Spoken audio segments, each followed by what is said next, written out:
Menikahi Hot Om. Bab 220. Mas. Widya menggeleng lemah. Tenaganya benar-benar habis. No. Why?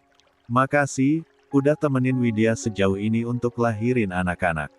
Makasih udah ada di saat-saat yang seperti ini.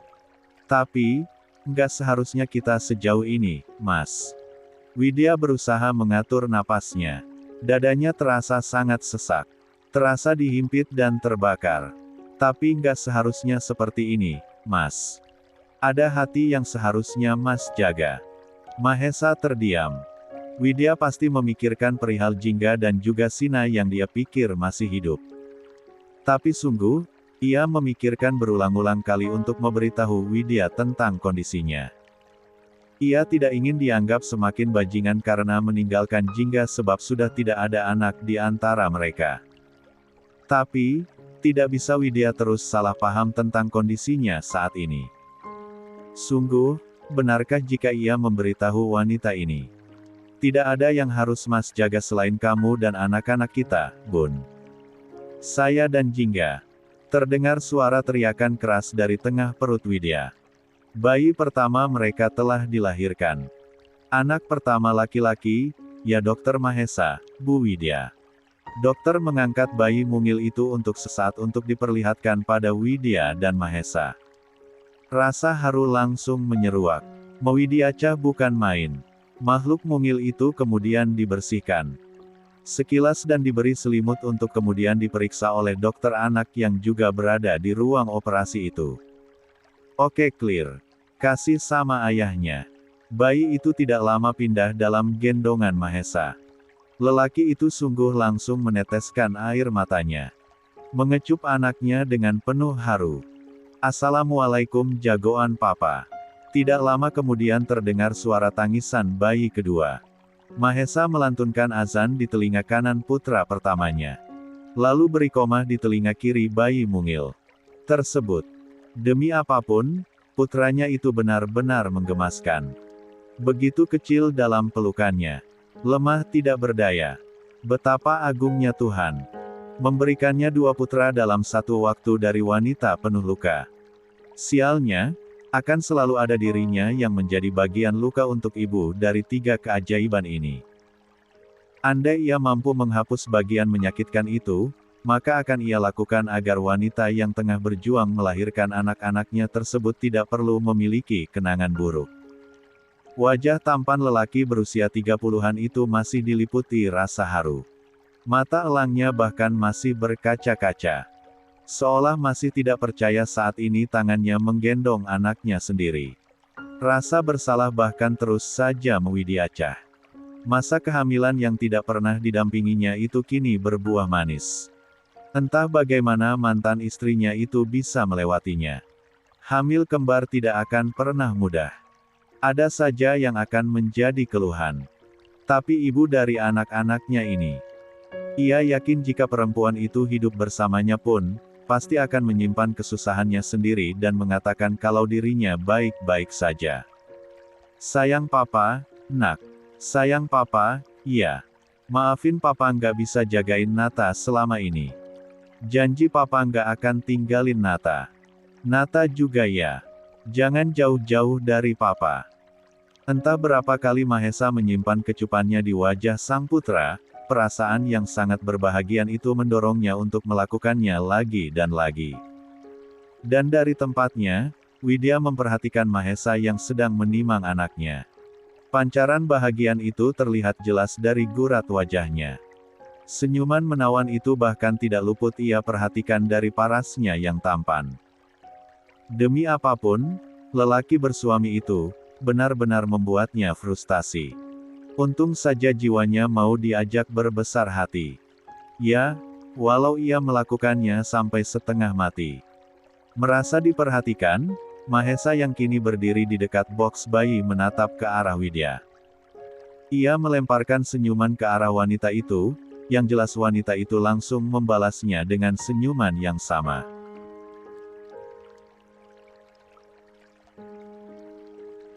Kita ke mama, ya, sayang. Kaki panjang itu pun berayun. Lelaki itu duduk di samping kepala wanita pujaannya. Assalamualaikum, Mama, ucap Mahesa mendekatkan putranya ke wajah Widya. Sehat-sehat, ya, Ma. Nata sayang Mama. Lagi. Senyuman itu mengembang lemah. Namanya Nata. Kalau kamu mengizinkan. Namanya yang bagus. Nata Hans Perdana. Mahesa mengangguk. Kembali merasa haru. Perempuan itu bahkan menyematkan nama belakangnya pada nama putranya. Sungguh, andilnya hanya pemberian benih pada perempuan ini. Tidak lebih dari itu. Oke. Deal.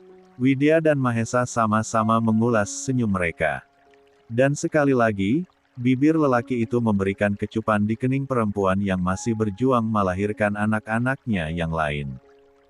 Nata mirip banget sama papa, ya, ucap Widya lembut.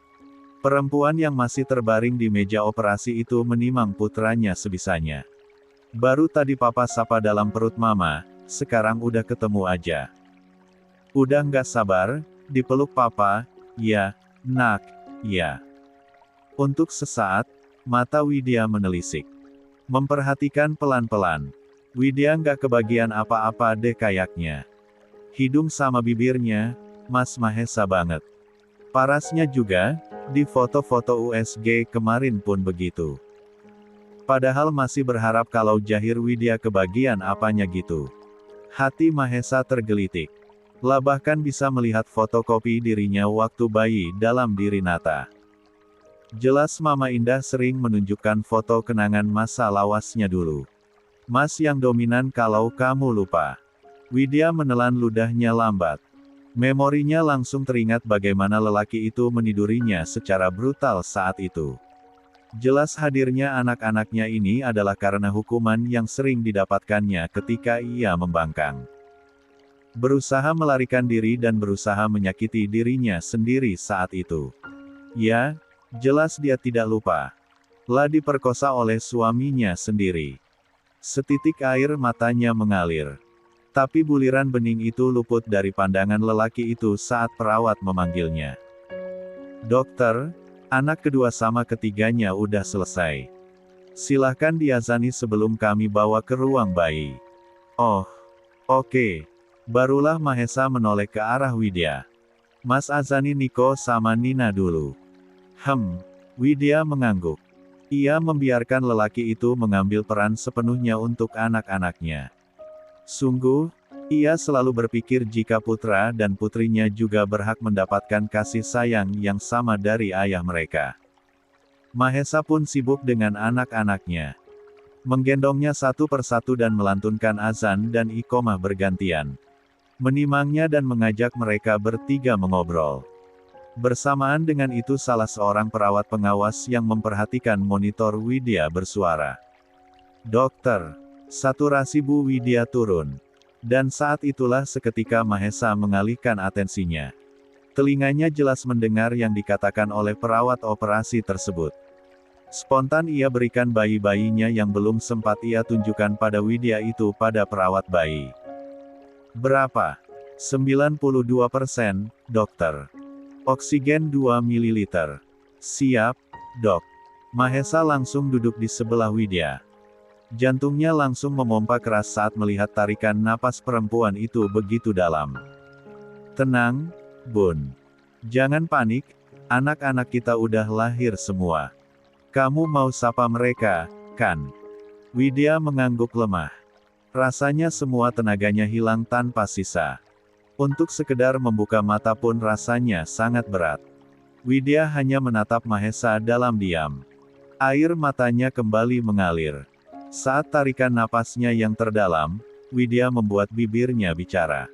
Titip anak-anak kalau terjadi apa-apa sama Widya, Mas. Mahesa sudah menangkup wajah Widya dengan wajah yang serius. Senyuman yang tadi ia tampilkan hilang seketika. Kamu nggak akan kenapa-kenapa, Bun. Kamu kuat. Kamu nggak boleh kemana-mana. 85%, dokter. Suara perawat kembali memberikan informasi, naikkan 5 ml.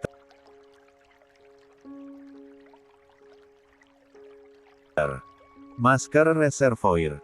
Tidak lagi menggunakan selang napas biasa berbentuk kanul, Widya sudah dipasangi masker oksigen. Tidak hanya wajah Widya yang semakin memucat. Tangan Mahesa sudah dingin sebab rasa khawatir yang mencengkeramnya saat ini. 80% dokter. Bersamaan dengan itu tindakan penjahitan pada perut Widya telah selesai. Bagian perutnya yang dibelah telah ditutup sempurna dan telah dibersihkan. Dokter anestesi dan dokter kandungan mulai siaga. Dokter, 70%. Intubasi. Mahesa menelan ludahnya susah payah. Ia pun turun tangan langsung untuk membantu. Tolong handskone steril. Dokter Mahesa. Dokter kandungan yang sedang menangani mempertanyakan sebab keluarga pasien biasanya akan berada dalam keadaan tidak stabil jika melihat kejadian seperti ini di depan matanya. Mahesa tidak menjawab. Ia berusaha fokus dan tenang. Dalam keadaan seperti ini diperlukan fokus yang tinggi. Kini, sarung tangan steril sudah terpasang di tangannya. Alat-alat untuk membebaskan jalan napas Widya pun sudah didorong ke dekatnya. Berkolaborasi dengan dokter anestesi dan dibantu dengan perawat penata lelaki itu memasukkan laringoskope ke dalam mulut Widya. Selang pun didorong melewati tenggorokan perempuan itu. Please, baby, ucap Mahesa. Ambu bak sudah ditekan dengan durasi yang diperlukan. Pasien koma, dok. Respon 0. Setelah beberapa saat dilakukan observasi di ruangan khusus, pada akhirnya tim dokter menyatakan jika Widya mengalami koma. Dunia Mahesa seketika runtuh. Pundaknya berguncang saat mendengarkan pernyataan tersebut. Tangannya masih menggenggam erat jemari wanita tersebut. Sabar, dok.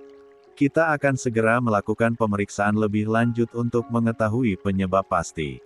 Indikasi sementara pasien mengalami emboli paru. Kita akan konsulkan segera. Tolong jakukan yang terbaik. Lakukan dengan cepat. Ucap Mahesa dengan nada yang tajam. Ia tidak ingin menunda-nunda waktu. Setelahnya, serangkaian pemeriksaan dilakukan. Widya mendapatkan pemeriksaan lanjutan guna memutuskan langkah apa yang selanjutnya akan dilakukan. Setiap tahapan Mahesa menemani Widya. Lelaki itu tidak pernah meninggalkannya. Ia setia di sisi perempuan tersebut.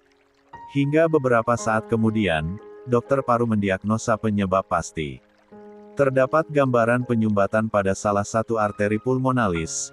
Bu Widya, dok. Ada beberapa opsi. Dokter Mahesa sebagai wali yang akan memutuskan. Sebab ini harus dilakukan dengan cepat. Kalau tidak, resiko kehilangan nyawa lebih besar. Kita akan berupaya sebaik mungkin. Opsi, dok, tanya Mahesa singkat. Embolektomi kateter. Kita akan memasukkan selang dari pembuluh darah lehernya sampai mencapai sumbatan. Opsi lain, dok. Tanya Mahesa lagi.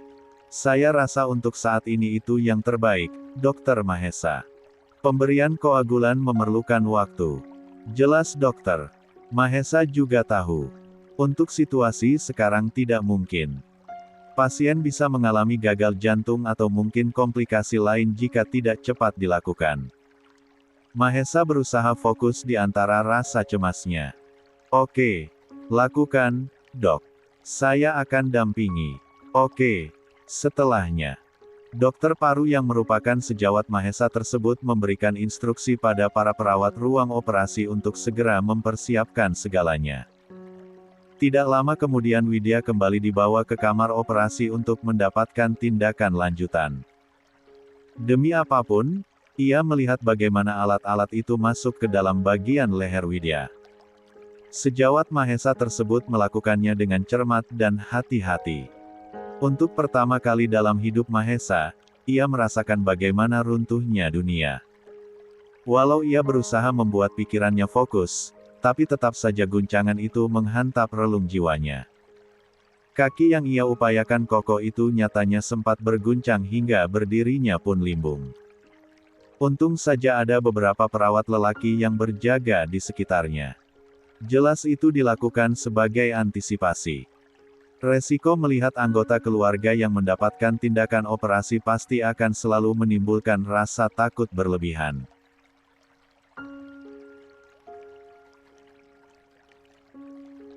Takut kehilangan, takut terjadi komplikasi, dan lain sebagainya.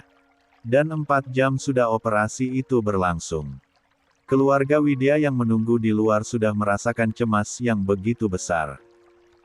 Kemarahan pun Anggun rasakan ketika mengetahui Mahesalah yang menjadi wali dari anaknya.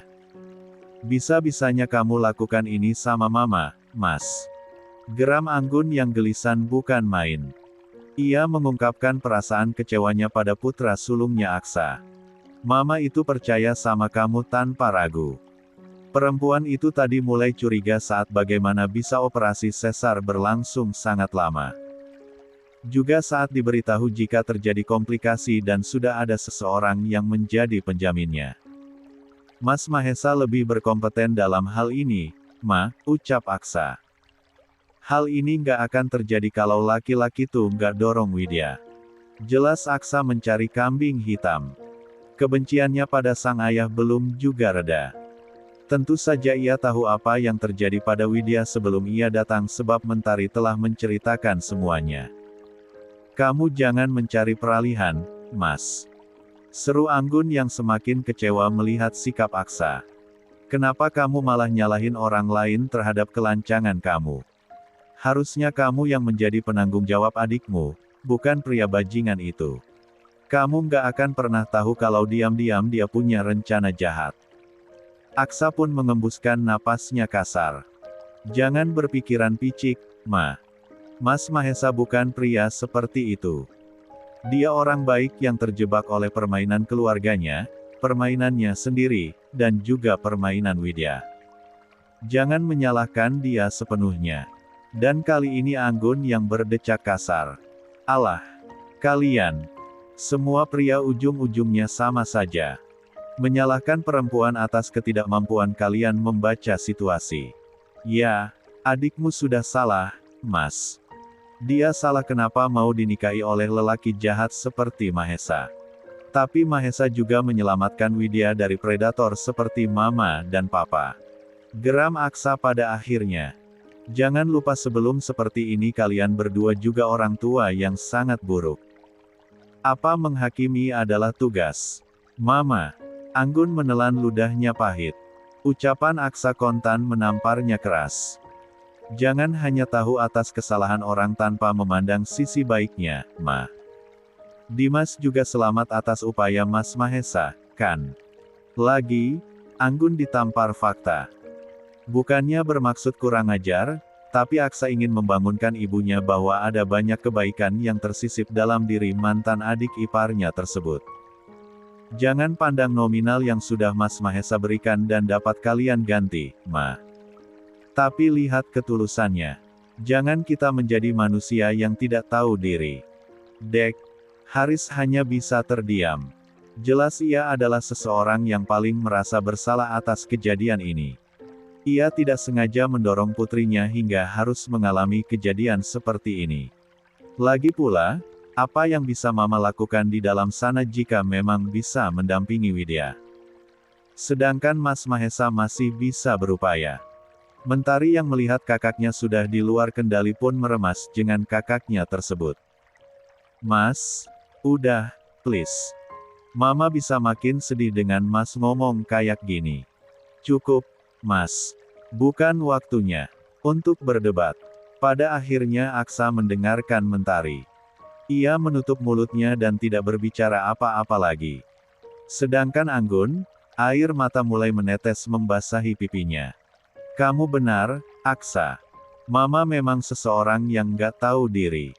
Suara serak wanita berhijab tersebut akhirnya kembali mengudara. Tapi Mama hanya ingin berusaha melindungi putri Mama dari hal-hal yang menyakitinya. Mama hanya ingin menebus semuanya. Aksa hendak kembali menjawab. Tapi Mentari mencengkeram lengannya supaya lelaki itu tetap menutup mulutnya. Kamu nggak tahu seberapa sakitnya Widya disakiti oleh lelaki itu, Sa, ucap Anggun sedih. Mama bisa merasakan betapa hancurnya hati dia karena Mama juga pernah merasakan bagaimana diduakan. Aksa mencoba mengatur napasnya. Masih berusaha menekan dirinya. Lah sudah jelas tahu semua ceritanya lewat orang-orang kepercayaannya. Benar adanya, jika kesalahan setitik, akan menghapus ribuan kebaikan. Dan Mama telah melakukannya. Andai Aksa tidak mau memaafkan segala kesalahan Mama di masa lalu dan tidak mengingat bagaimana kebaikan Mama, apa Mama bisa terima? Satu sudut bibir Aksa tertarik ke atas. Mungkin Mahesa memang menjadi luka Widya, Ma. Tapi dengan mata kepala Aksa sendiri Aksa bisa melihat bagaimana lelaki itu juga menjadi penawarnya. Bukan Mama, Aksa, Mentari atau siapapun, yang dibutuhkan. Widya cuma Mahesa. Kita, jangan terlalu percaya diri untuk bisa menyelamatkannya padahal semakin menenggelamkannya. Dan ingat, berpikirlah dari banyak sudut pandang. Mahesa seperti itu akibat tekanan berat yang dia terima. Jangan menyalahkan dia sepenuhnya. Apapun yang dikatakan oleh Aksa, tidak sepenuhnya dapat Anggun terima. Tidak juga, sepenuhnya dapat ia tolak. Sebab yang dikatakannya adalah fakta. Dan asal Mama tahu, selama Mahesa koma, tidak satu hari pun Widya tidak mengunjungi Mahesa. Untuk apa dia melakukan itu, Ma? Bisa Mama berpikir untuk apa dia melakukan hal itu? Keterkejutan itu membuat Anggun semakin diam. Aksa mencoba menggambarkan betapa dalam perasaan putrinya itu untuk lelaki yang sudah membuatnya kecewa. Mungkin Mama bisa berupaya menjauhkan raga Widya dari Mahesa. Tapi tidak dengan jiwanya. Setelah obrolan panjang tersebut, sosok tinggi kokoh itu muncul dari balik pintu pembatas. Semua keluarga Mahesa langsung berdiri dari duduknya. Anggun. Ya, perempuan itu yang langsung membawa langkahnya pada sosok yang demi apapun tidak ingin dia temui lagi seumur hidupnya. Bagaimana keadaan putri saja, Bi? Katakan.